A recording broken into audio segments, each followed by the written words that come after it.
사랑하는 영락교회 지체들에게 주 안에서 평화 인사를 전합니다. 오늘은 2014년 10월 29일 화요일입니다. 오늘의 묵상 본문은 이사야 46장 1절로 13절까지의 말씀입니다. 오늘 본문 말씀 46장 1절부터의 말씀은 이렇게 시작합니다. 벨은 엎드러졌고 누보는 구부러졌도다. 그들의 우상들은 짐승과 가축에게 실렸으니 너희가 떠매고 다니던 그것들이 피곤한 짐승의 무거운 짐이 되었도다. 벨은 엎드러졌고 누보는 구부러졌도다. 벨이라고 하는 것은 이제 바벨론이 섬기는 우상이죠. 바벨론의 신입니다. 벨이라는 것 자체가 이제 바부의 벨이라는 게 바부를 말하는 거죠. 바빌론이 이제 바부죠. 바빌론이라는 건 이제 원래 그리스 말을 이제 영어로 받아가지고 그냥 바빌론이라고 쓰는데 성경에서 예루살렘 다음으로 많이 나오는 게 바빌론이라고 그러죠. 그래서 예루살렘이 이제 주님의 나라, 하나님의 나라를 표상하는 것이라면 바빌론은 이제 세상을 표현하는 거죠. 공중의 권세 잡은 자들, 대적들의 권세 아래에 있는 이제 세상을 의미하는, 현상을 의미하는 것, 이게 바빌론이죠. 바빌론은 이제 아카디아 말로서 이제 온 것인데 바빌림이라는 바부라고 하는 게 이제 신들이죠. 신들의 문, 신의 문 이런 겁니다.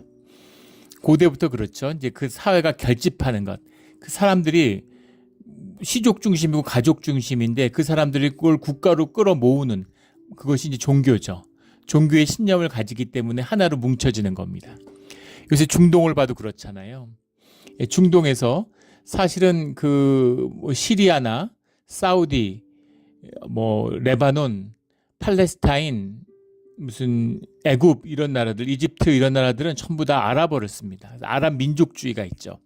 같은 언어를 쓰니까 같은 민족이다라는 동질성을 갖고 있어요. 근데 이란은 이제 페르시아죠. 완전히 다른 겁니다. 문화도 다르고 인종도 다르고 아무 상관이 없어요. 그런데 그것을 지금 이슬람 민족주의로 뭉쳤죠. 원래는 아랍 민족주의가 있었던 것인데 이슬람하고 상관없었던 거예요. 시오니즘이라고 하는 것도 우리가 그것을 무슨 유대교 운동으로 알고 있는데 시오니즘이라는 건 세속주의 운동이죠. 세속주의 운동이기 때문에 사실은 회당 유대교의 가르침과 충돌합니다. 유대교의 전통적인 가르침은 뭐예요? 아직 메시아가 오지 않은 것이죠. 그래서 이방에서의 고난이라고 하는 건 이 바벨론의 유수처럼 하나님이 허락하신 뜻이라고 받아들이는 겁니다. 메시아가 올 때까지, 주님이 움직이라고 할 때까지 기다려야 되는 거죠. 근데 시오니즘이라는 건 그렇지 않은 거예요. 세속주의로 우리가 우리의 나라를 만들자, 이런 운동이었습니다. 초기에 그런 정통주의자들은 시오니즘에 반대를 했죠. 헤르츠를 이런 사람들이 이제 유럽에 시오니즘 운동을 하던 사람들이잖아요. 그래서 원래는 예루살렘으로 갈 뜻도 없고 우간다든 아르헨티나든 이제 영국이 마련해주는 땅, 유엔이 마련해주는 땅으로 가겠다 이런 생각이 있었는데 그것이 이제 팔레스타인으로 오면서 오늘날까지도 이런 큰 갈등을 낳고 있죠. 그런데 그것을 회교 혁명 이후에 호메이니의 이란 혁명 이후에 이슬람 민족주의가 대두돼서 전혀 상관도 없던 사람들까지 다 뭉쳐서 이제 이슬람의 회복 운동, 이슬람과 유대교의 싸움인 것처럼 이제 그렇게 싸움을 만드는 거죠. 오늘날 21세기에도 마찬가지입니다. 예전엔 더 말할 것도 없었겠죠. 2500년 전엔 더 얘기해 뭐 하겠어요. 국가가 종교를 만든 게 아니라 종교가 국가를 만들었다라는 게 역사의 실제죠. 돌골족도 마찬가지잖아요. 터키. 흉노족에서 유래됐는데 흉노족이 한때는 중국을 위협하던 400년 동안 중국이 조공을 바치던 나라였습니다. 그런데 항상 이런 유목민족은 문제가 뭐냐면 대가족, 시족 중심으로 움직인다는 거죠. 그래서 분열해요. 하나로 뭉쳐줄 수 있는 땅에 정주하지 않고 같이 모여 살지 않으니까 그러니까 서로 이제 그런 결속이 떨어지는 거죠.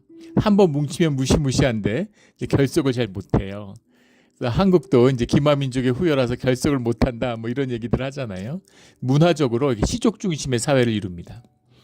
그러던 그 돌궐을 부활시킨 게 이제 이슬람이죠. 돌궐이 중앙아시아에서 이 이슬람을 수용하면서 그러면서 이제 사산조 페르시아를 만들고 그 다음에 오스만 터키를 만들고 이제 그런 제국들을 이뤄냈죠. 그게 이제 종교입니다. 종교의 열정. 그러니까 바빌론이 어떻게 제국이 됐겠어요? 이제 종교가 강하기 때문인 거죠. 그 강한 종교를 만난 그 이제 이스라엘. 이 사람들이 유민이 돼서 가서 보니까 바빌론에 가서 바빌론에 이 말둑, 바알이나 말둑이나 그 몰락이나 이제 다 같은 신이죠. 가장 최고 신으로 받드는 바알 숭배가 이제 핵심입니다.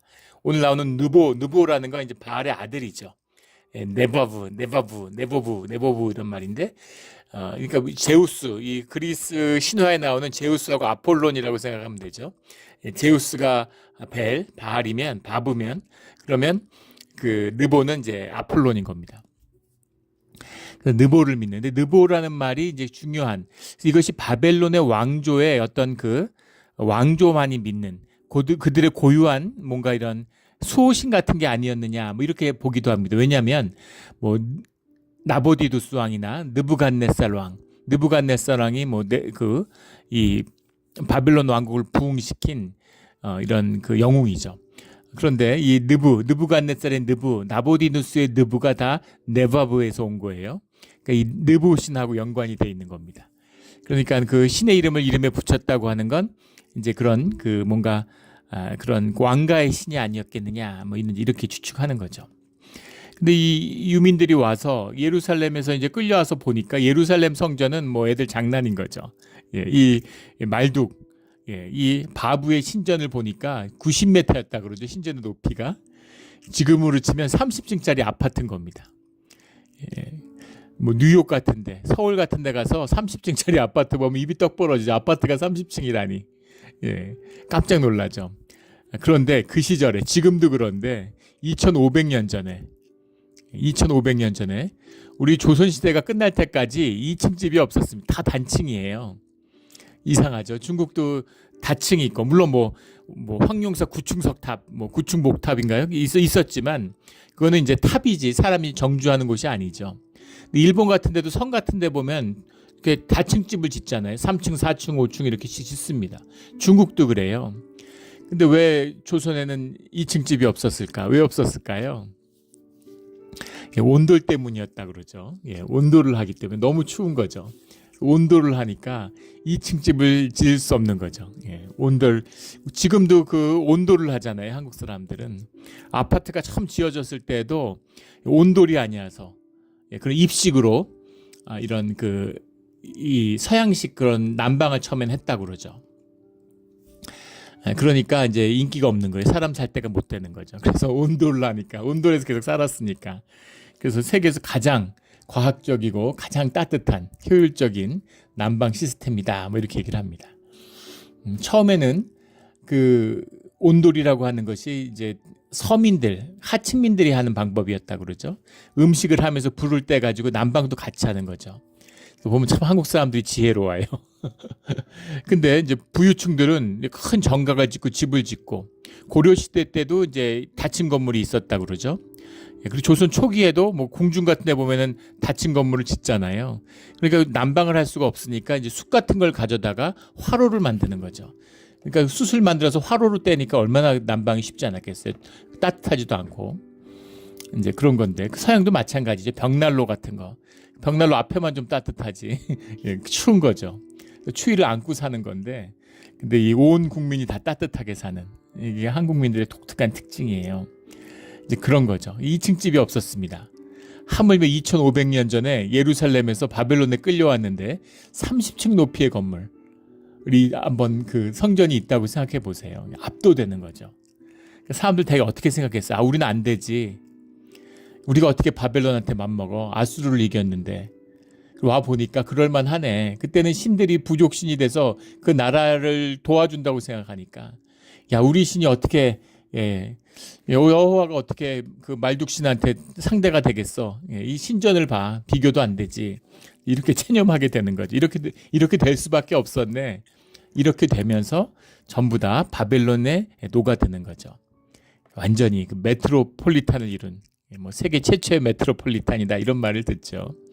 바빌론이 상징하는 모든 문화와 그런 이질감을 그 수만 채의 가옥이 있었고 상하수도 시설이 돼 있고 믿어지지 않는 문명이 압도돼서 다 거기에 녹아버린 겁니다.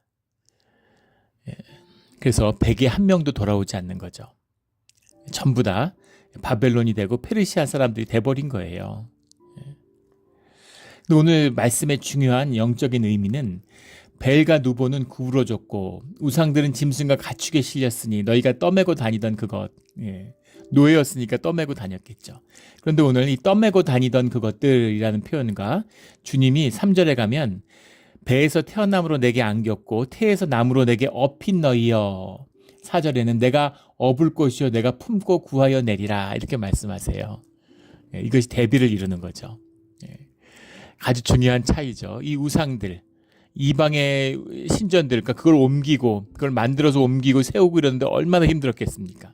노예들이, 너희들이 업고 다니던 그것 너희들이, 이방신이라는 것은 사람들이 업고 다녀야 되는 거죠. 근데 주님이 너희를 내가 업었다, 이렇게 말씀하시는 겁니다. 주님이 업고 다니시는 거예요. 세상신은, 우상은 우리가 업어야 됩니다. 우리가 섬겨드려야 돼요. 그런데 주님이 섬기시고 주님이 업고 다니신다, 내가 너희를 돌봤다, 이렇게 말씀하시는 겁니다. 이게 우리와 함께 하시는 주님이시죠. 우리를 섬겨주세요. 우리를 위해서 피 흘려주시고 우리를 업고 다니시는 주님이다, 그런 겁니다. 주님은 너희가 숭배하는 그런 우상과는 달라. 이 우상은 파워를 추구하죠. 세상의 힘입니다. 사람들이 힘 좋아하잖아요. 돈 좋아하고 조직 좋아하고 권력 좋아하고. 근데 주님은 그런 걸 안 좋아하시죠.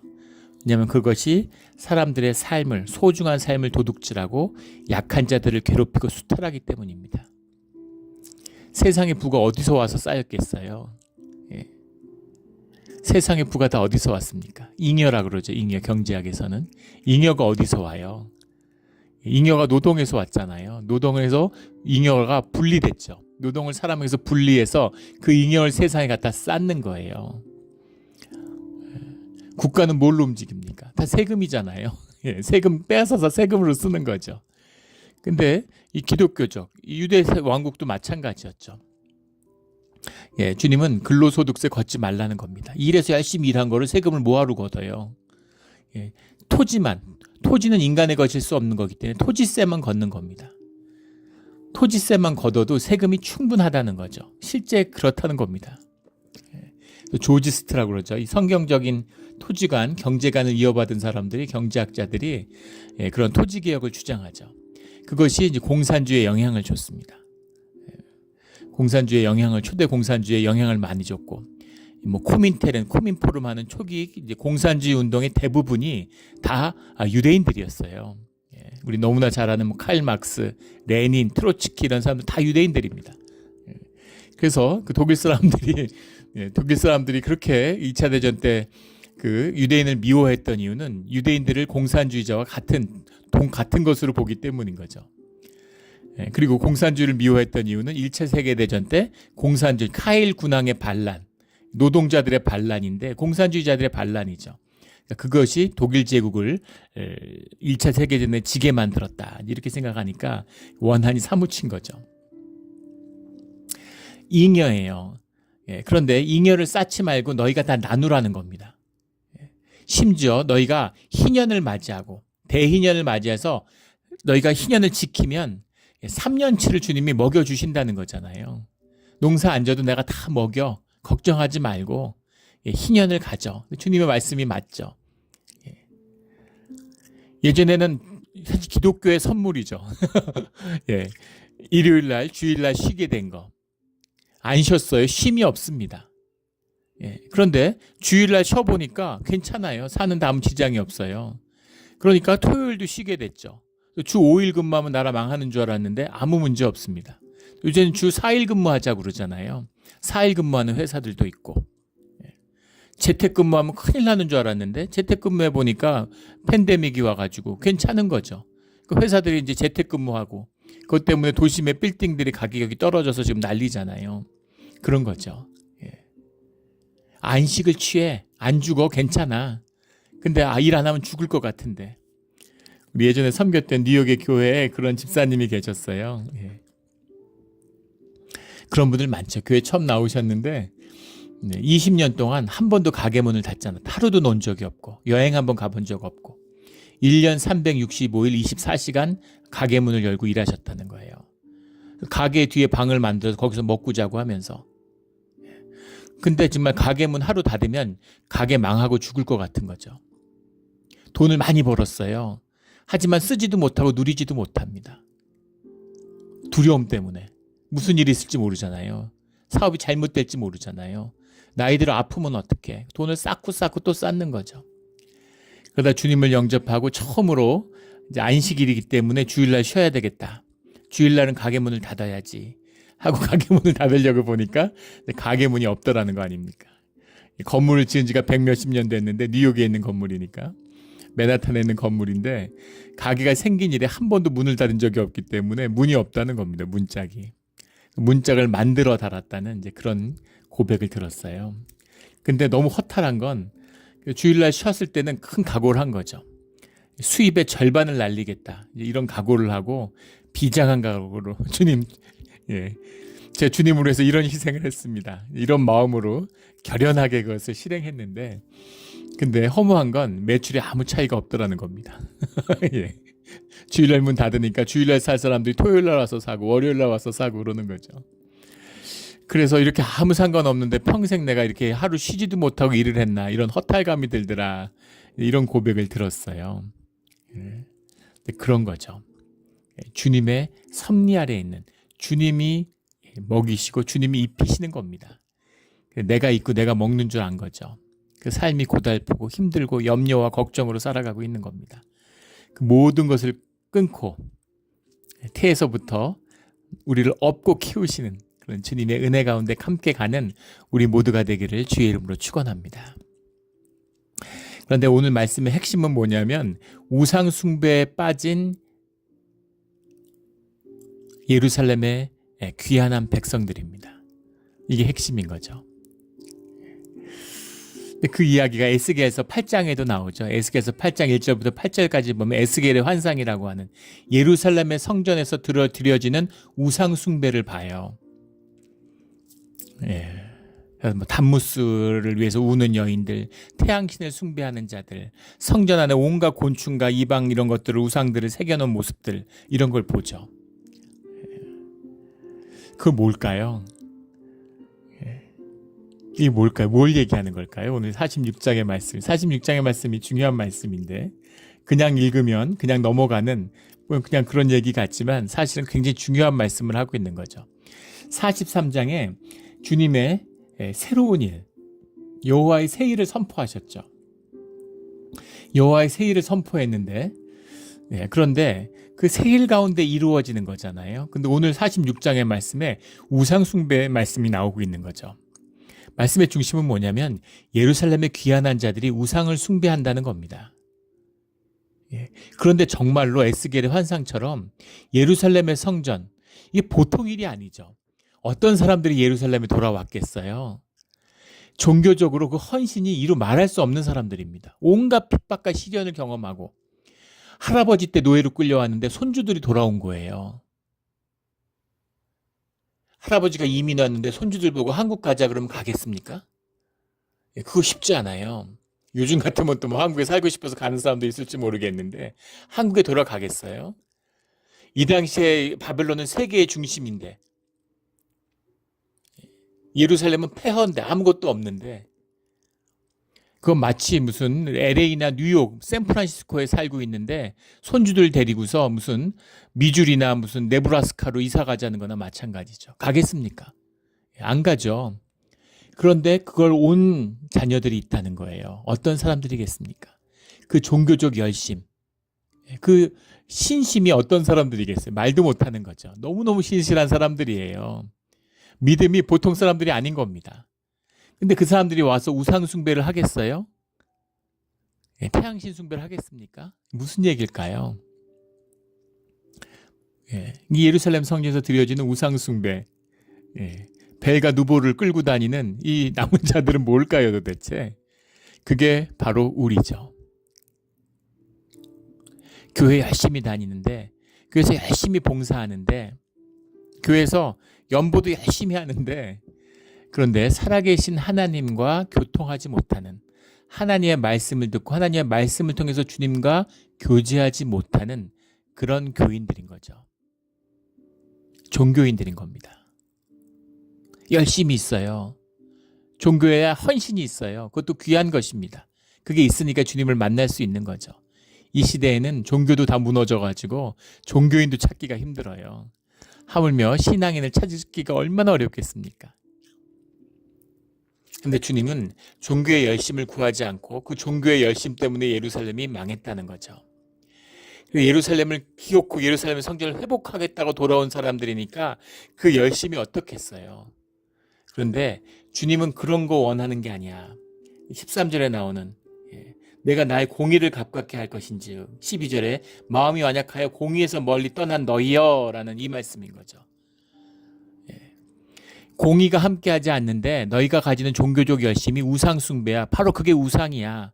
기독교를 우상으로 만들어. 여호와를 우상으로 만들어. 그런 거죠. 오늘날 교회의 모습을 보면 알잖아요. 미국의 복음주의 이게 기독교입니까? 예수님의 이름을 팔아서 온갖 짓을 다 해요. 결국은 세상의 힘, 권력과 돈을 탐하는 겁니다.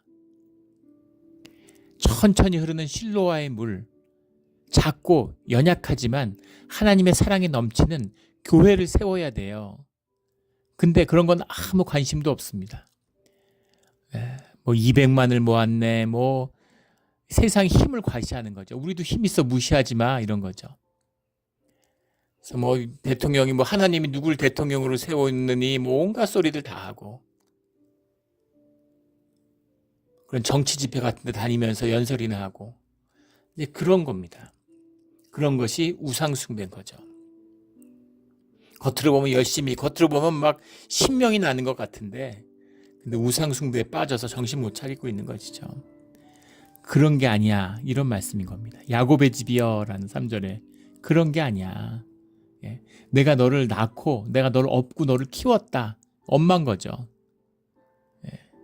근데 막 세상 나가서 성공하고 출세하고 돈 벌고 떵떵거리고 야 나는 그런 거 원하지 않아. 우리들이 같이 사랑하고 같이 이렇게 즐겁고 재밌고 행복하게 같이 살면 좋겠어. 그런 얘기인데 엄마는 찾지도 않고 전화도 안 하고 바빠서 어디 있는지도 모르고 근데 내가 성공하고 내가 높여서 우리 엄마의 이름을 높이고 우리 엄마가 나 때문에 자랑스러워하고 사람들이 다 어머니의 이름을 높이겠지. 엄마는 높아지는 거 하나도 원치 않아. 사람들 알아보는 것도 싫어. 그런 거죠. 나는 너를 만났으면 좋겠다. 네 얼굴이 보고 싶어. 네 목소리가 듣고 싶어. 그런 겁니다. 그런 거죠. 주님의 음성을 잃어버린 게 너무 오래되었어요. 주의 자녀는 양은 그 목자의 음성을 듣는다고 했는데 무슨 음성이 들린다 그러면 신비주의인 줄 압니다. 귀가 막히고 눈이 멀어버린 현상세계. 뭐 교회 건물 크게 짓고 사람 모으면 막 하나님의 역사라 그러고 모으면 얼마나 모으겠습니까? 뭘 세우면 얼마나 세우겠어요. 세상에서 사람들 제일 잘 모으는 게 신천지잖아요. 그 대군가에서 20만 명 모여가지고 무슨 신학교 졸업식 하는데 세계 최대의 신학교래요. 요새 한국의 신학교, 미국 신학교 전부 다 미달되고 문 닫았는데 참 웃음밖에 안 나올 일이죠. 힘 좋아하고 돈 좋아하고 그러다가 결국은 전부 그 우상이 무너져 내리는 거짓에게 통째로 먹혀버리는 그 이단들이 기독교를 조롱하는 그런 시대가 된 것이죠. 내가 업을 것이요 내가 품고 구하여 내리라. 주님이 우리에게 주시는 말씀입니다. 8절에 너희 패역한 자들아 이거죠. 너희 패역한 자들아 이것을 이 바벨론 사람인 것처럼 이방인들인 것처럼 이렇게 많이들 해석을 해요. 이게 종교인의 모습이죠. 나는 아니지. 근데 바로 납니다. 바로 우리예요. 남은 자들인데 주님 어떻게 우리를 패역하다고 하실 수가 있습니까? 우리가 노예로 끌려가서 그 고생을 하고 그러면서도 제가 주님의 말씀을 지키고 예배를 지켜서 우리가 성전을 회복했습니다. 우리가 목숨 걸고 돌아와서 성전을 다시 세웠습니다. 주님. 근데 우리 보고 패역하다니요. 칭찬은 못 해줄 망정. 그런 거죠. 종교인들의 모습입니다. 근데 주님은 너희 패역한 자들아 이렇게 말씀하시는 거죠. 이 일을 기억하고 옛적 일을 기억하라. 43장 18절에 이전 일을 기억하지 말고 옛적 일을 생각하지 말라고 하셨는데 옛적 일을 기억하라. 이게 무슨 반대되는 말씀을 왜 43장 말씀 46장 말씀이 반대하냐? 같은 말씀이죠. 옛적 일을 기억하지 말라는 일이나 옛적 일을 기억하는 일이나 핵심은 옛적 일이잖아요. 이 옛적 일이 뭐예요? 지금 우상 숭배의 일이죠. 솔로몬의 1000번째 이런 거 그런 거 기억하지 마. 동시에 그때 패역함을 기억해 라는 거예요.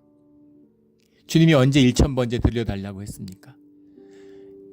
부인을 수천 명을 두고 수백 명, 수천 명을 두고 첩들을 막 거느리고 그 비유를 마치려고 산당에다가 산당을 짓고 산에다가 이방 제사를 흉내내고 이러면서 1000번째 드리면 뭐합니까?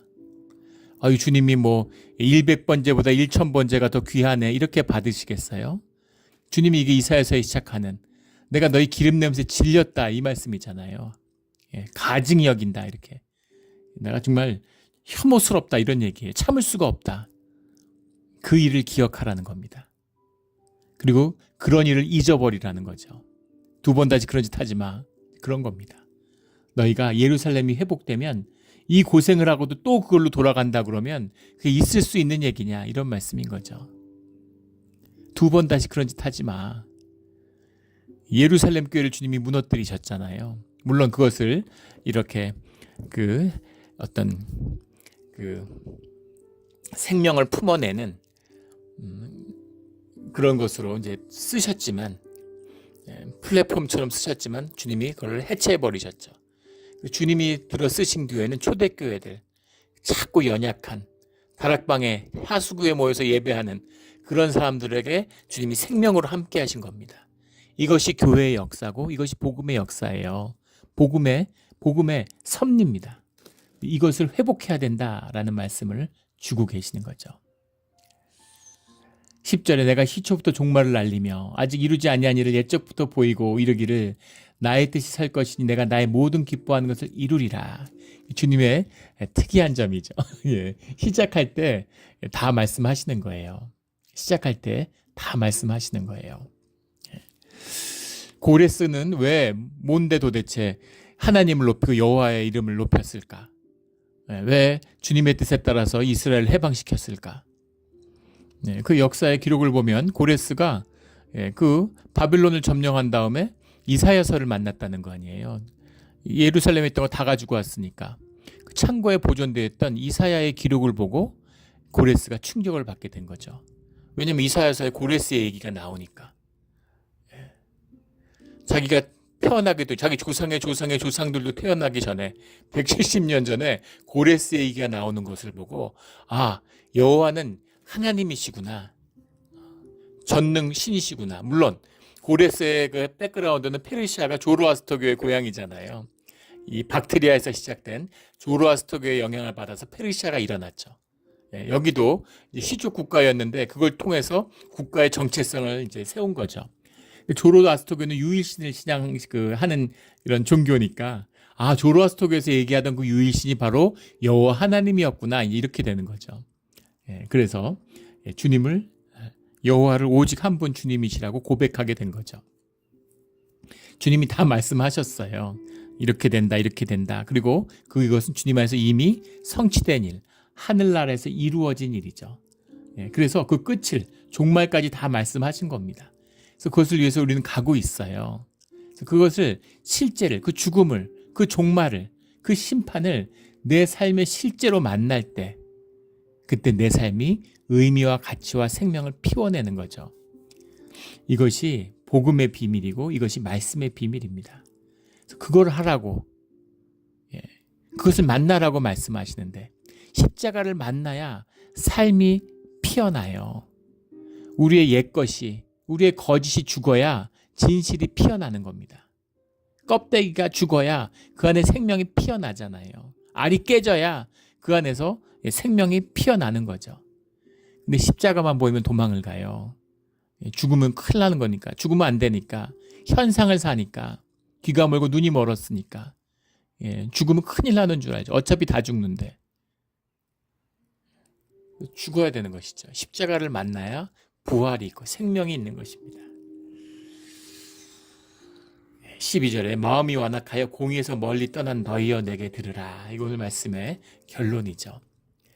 주님이 무슨 유대의 종교 회복시켜 주려고 야훼 숭배를 회복시켜 주려고 그래서 바벨론의 유수와 이런 놀라운 역사의 반전을 만들어내신 게 아니죠.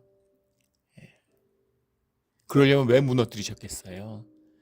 종교를 깨고 그 종교의 알을 깨고 그 안에 있는 생명을 피워내라. 진정한 신앙을 피워내라. 하나님과 함께하는 예배를 피워내라. 그 말씀을 주고 계시는 겁니다. 오늘 우리 시대가 이 남은 자의 시대죠.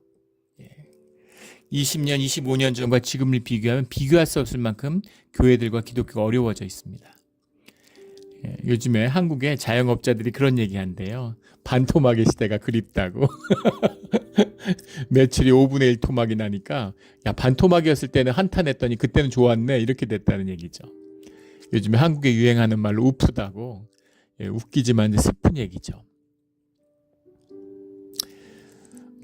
20년이 지나면 지금 기독교는 양반이었구나 하고 아마 이때를 그리워하게 될 겁니다. 점점 어려워질 거예요. 정말 눈 뜨고 볼 수 없는 일들이 계속 일어날 겁니다. 그러나 남은 자들이 있어요. 중요한 것은 세상이 썩는 것, 교회가 깨지는 것, 기독교가 무너지는 데 있지 않습니다. 참된 신앙을 갖고 주님의 말씀을 따라 살아가는, 주님의 음성을 듣고 주님과 교제하는 주의 자녀들에게 있는 것입니다. 그것이 바르게 세워져야 되는 거죠. 인생의 고난을 다 겪고서도 종교의 틀을 벗어나지 못한다면 이건 세상에 주님을 모르고 산 사람보다 더 비참해요. 이게 오늘 우리 교회에서 보는 교회 모습이죠. 마음이 완악하여 공의에서 멀리 떠난 너희여.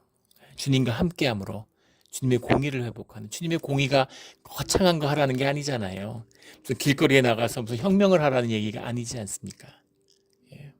어렵고 가난한 자를, 아픈 자들을 돌보는 가족을 회복하고 우리 가운데 심령을 회복하고 양심을 회복하고 따뜻한 마음을 회복하고 화목을 회복하라는 거죠. 우리 시대에 하나님의 나라를 보게 될 수 있기를, 주님 안에서 완전히 회복되는 우리의 신앙의 길이 되기를 예수 그리스도 이름으로 축원합니다. 아멘. 기도드리겠습니다. 하나님 아버지 감사합니다. 십자가의 주님, 십자가를 만나고 거듭나게 하여 주시옵소서. 감사하며 예수 그리스도 이름으로 기도드렸습니다. 아멘.